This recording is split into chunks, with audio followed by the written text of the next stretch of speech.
歡迎收睇 Herman to Math。話說今朝新鮮滾熱辣咧，立法會主席曾鈺成先生就出咗一題數學題，咁佢就話咧答案直接暗示俾你聽咧，下一任嘅行政長官係邊一位喎？咁呢題目咧原先咧就係咁嘅，就有唔知幾多隻山雞，唔知幾多隻黃狼，唔知幾多隻九頭鳥，咁但係咧佢哋加埋咧就有100個頭，加埋咧就100隻腳。好啦，咁我首先寫翻啲資料先啦。咁山雞佢嗰度個頭咧就1個啦。就2隻腳啦，黃狼就1個頭4隻腳啦，九頭鳥係咩嚟嘅咧？就係一啲神話嘅古仔嚟嘅動物嚟嘅，咁有9個頭2隻腳嘅，咁話人九頭鳥咧就即係話人哋好蠱惑咁解。好啦，咁個題目咧就依家有啲修改，曾鈺成先生咧就係話呢3種動物咧依家分別咧即係你當佢受輻射又好點都好啦，數學人比較天馬行空啦，就多咗1個頭同1隻腳啊，即係話山雞依家就係一個2個頭3隻腳嘅動物。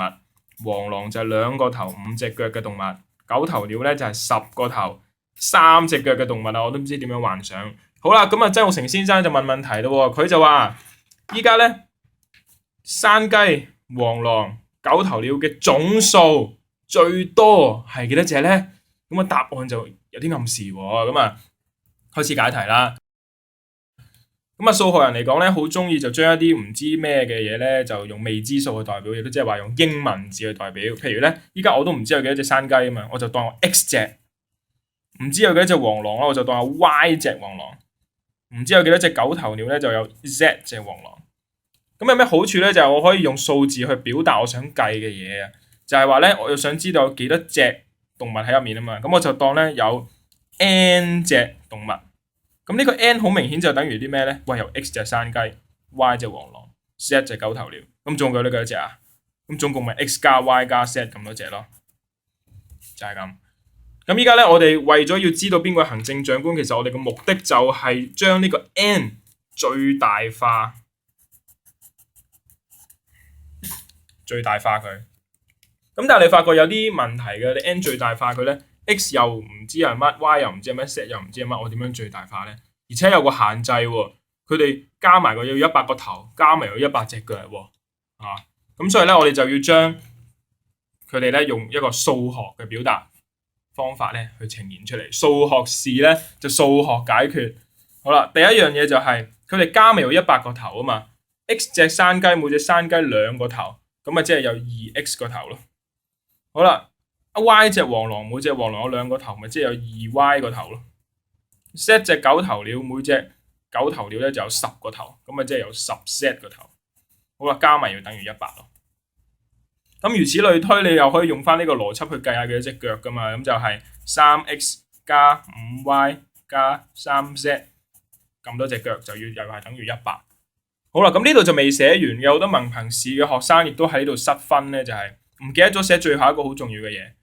呢個係一個文字題 ，X、Y、Z 咧有一個天然嘅限制，就係一定要係一個整數嚟噶嘛，而且唔可以負數噶嘛。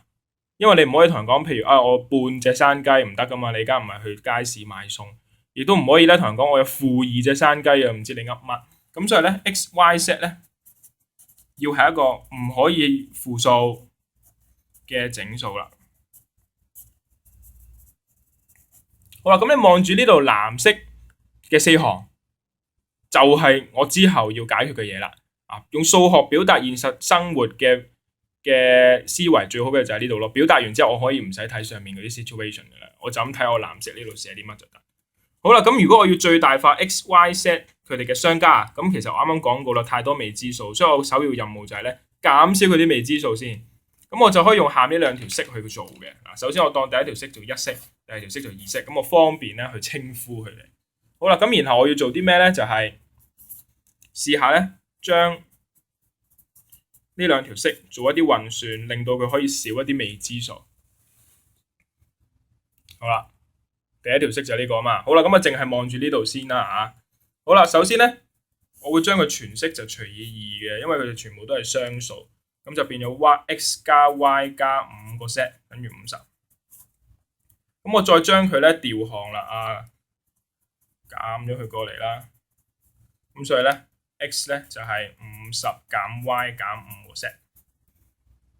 好啦，同樣道理，第二條式我都可以做啲咁嘅嘢噶嘛。第二條式係咩咧？翻嚟呢度啦，就係3x 加 5y 加3z 等於100。3x 加 5y 加3z 等於100。好啦，咁我咪可以將呢個 x 咧代落嚟呢度咯。咁我咪可以減少咗一個未知數咯。好啦，咁即係話3乘50減 y 減5z 加 5y 加3z等於100。我再乘開佢啦，150減3個 y 減55z 加5個 y 加3個 z 等於100。5個 y 減3個 y 剩翻2個 y。負15個 z 加3個 z 即係話咧負12個 z。150我抌埋過去就係負50，再將個12 z 咧抌過去，再咧全式除2啊，就會係6 z 減25。好啦，咁我 y 咧可以用個 z 去表達喎，即係話，咁咪有個進展噶咯喎？點解咧？因為我可以將呢個 y 咧抌翻上去呢度喎。咁即係話咧 x 亦都可以寫做咧50減6 z 減25。減5個 z， 亦都即係話咧 x 咧係可以寫做咧50減6 z 加25減5個 z， 亦都即係話咧75減11個 z 啊。好啦，咁呢個係一個非常好嘅進展嚟㗎。你記住 x 咧依家係75減11 z 啊嘛，75減11 z 啊嘛。咁我咪可以喺度寫咯。原來 x 咧就係75減11 z 喎。OK， 好啦，到 y 啦 ，y 係咩嚟嘅咧 ？y 就係6 z 減25喎，咁我又可以寫過嚟啦。咁 z 就係 z， 咁你發覺咧，我呢個進展係咩咧？就係、原來 n 咧只不過係一啲 z 嘅嘢啫，由3個未知數咧變咗做得翻1個。OK， 咁我做個化簡啦，咁呢度就係有6個、7個、7個減11個，咁就負4個。75減25就50。好啦，咁我呢度咧寫靚少少先。n 咧，依家咧就原來等於50減4z啫喎，哇，超級簡單依家題數。然後我就準備將 n 咧最大化。好啦，咁2z越越細，佢就會最大啦，因為減少啲嘢啊嘛。好啦，咁但係呢度咧 z 你話咁最細0咯，咁又唔得噶喎，因為咧。啱啱講過 x 同 y 咧同 z 有個天然嘅限制，就一定要係非負整數。咁我哋就留意啦 ，x 咪等於75減11 z 嘅咁即係話咧呢一個數咧75減11 z 咧一定要係大過等於0啦。OK， 咁所以咧呢度第一個限制75減11 z 大過等於0。好啦，另外咧 y 就6 z 減25啊嘛，喂，咁呢個數都要大過等於0噶，因為你 y 係非負整數啊嘛，咁即係話咧6 z 減25大過等於0。好啦，咁我哋做個化簡啊，咁呢度咧就開始慳啲時間啦。呢度咧 z 咧就會係細過等於75 over 11，咁77除11先係7啊嘛，咁所以呢度大約係6點幾咁樣啦。好啦，咁然後下低嗰條式咧 z 就會係大過等於25 over 6嘅。咁24除6就係4啊嘛，咁所以呢度咧大約就係4點幾，大約就4點幾。OK， 咁即係話咧，原來2z就係一個大過4點幾又細過6點幾嘅數，咁即係話咧 z 可以係5或者係6。哇！呢個結果就好振奮人心啦。原來咧2z可以有2個數嘅5或者6。好啦，咁如果2z係5或者6嘅，你又想最大化呢個數嘅？咁啊掂咯喎！啱啱講過啦，2z越細咧 n 就越大啊嘛。咁咧所以咧，即係話依家我就代個5落去個2z度啦，代個5落去個2z度啦。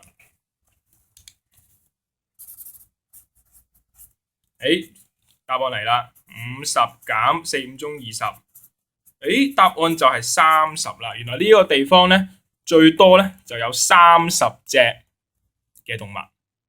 最多咧就係有30隻嘅動物，就係咁。咁咧，然後你可以 check 下㗎，咁你30隻入邊有幾多隻係山雞，幾多隻黃狼，幾多隻狗頭鳥咧，全部可以 check 得翻嘅。咁就你只需要咧，譬如我2z係5啊嘛，我就將個5代翻落去75減11z啦。咁即係話有20隻山雞，然後咧5又代翻落去呢度啦，咁即係6×5中30減25就有5隻黃狼。咁即係話咧喺呢個情況下咧就有20隻山雞，有5隻黃狼。5隻九頭鳥，咁你又可以試下㗎，20×2+5×2+5×10啊，真係100嘅喎。又試下佢一隻腳真係100嘅。咁呢個就總共有30隻。咁有啲人就話，咁個30代表邊個行政長官咧？咁啊呢個問題仲難啦，即係呢個唔係數學問題。計就計到係30啦，咁但係30代表緊邊一位人士接任下一屆嘅特首之位咧？數學就解決咗啦，咁啊最後點樣去詮釋佢咧？咁啊呢啲仲麻煩。咁啊有啲人就提議咧，不如數筆畫啦，你知文人好中意玩筆畫嘅，咁啊不妨又試下喎，係嘛？不妨又試下喎。1、2、3、4、5、6、7、8、9、10、11、12、13、14、15、16、17、18、19、20、21、22、23、24、25、26、27、28、29。30啊，真係30畫啊，係咪就係曾鈺成先生暗示緊嘅一位人選呢？梗係冇咁簡單啦，即係呢一樣嘢冇理由咁顯淺嘅。咁啊，我就仲發現到一啲呢，即係應該係隱藏嘅密碼嚟嘅，曾鈺成先生嘅隱藏密碼。咁大家呢，即係諗下係唔係咯？係嘛？咁啊，開始數噶咯喎。1、2、3、4、5、6、7、8、9、10、11、12、13、14、15、16、17、18、19、20、21、22、23、24、25、26、27、28、29、30，但我仲差一點啊，差一點就成為行政長官啊